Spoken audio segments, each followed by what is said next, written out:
Comment fonctionnent les appareils photographiques numériques? Quel rôle jouent les algorithmes de traitement d'images? Les appareils photographiques numériques capturent des images grâce à des capteurs composés d'éléments photosensibles appelés photosites. Ceux-ci convertissent la lumière reçue en signaux électriques qui sont ensuite exploités par un convertisseur analogique numérique. Les informations sont ensuite sauvegardées sous forme de données numériques. Pour obtenir des images colorées, les photosites sont surmontés d'une matrice de filtres colorés, comme la matrice de Bayer. Dans cette matrice, des filtres rouges, verts et bleus sont utilisés pour mesurer séparément les intensités des nuances de lumière. Le vert est davantage présent en raison de la plus forte sensibilité de l'œil à ces nuances. Les données collectées grâce aux photosites sont enregistrées sous la forme d'un quadrillage.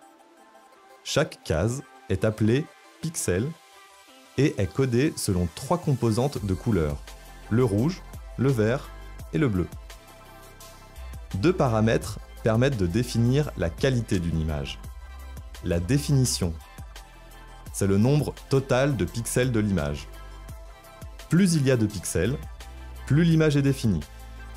Il peut en avoir plusieurs millions dans une image.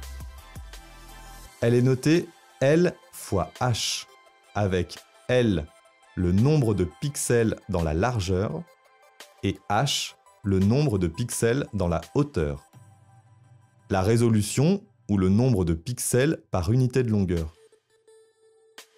Elle s'exprime en pixels par pouce. Un pouce correspond à une longueur de 2,54 cm. Dans une image numérique, les couleurs sont recréées en superposant les 3 composantes rouge, verte et bleue.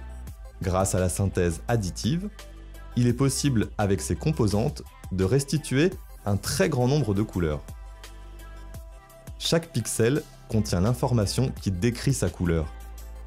Le codage le plus répandu est le codage RVB, rouge, vert, bleu, ou RGB en anglais.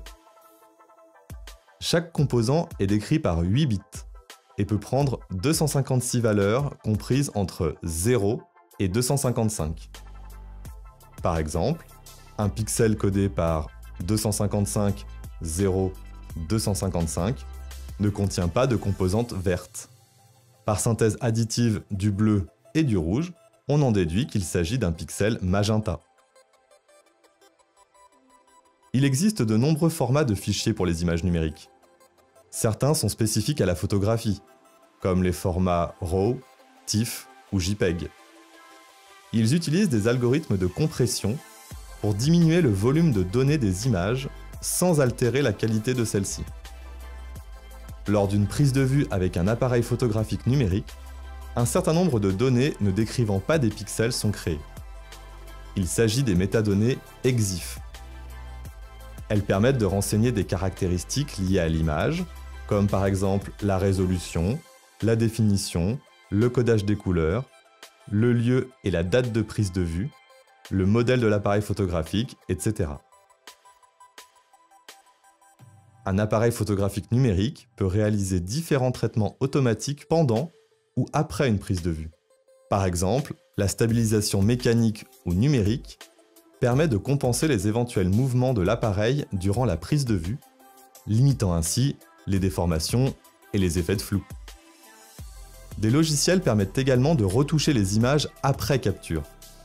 Ces retouches peuvent avoir différents objectifs: artistiques, esthétiques, humoristiques, voire mensongers. Avec les avancées technologiques actuelles, il est donc important de toujours avoir un regard critique sur les images auxquelles nous sommes confrontés.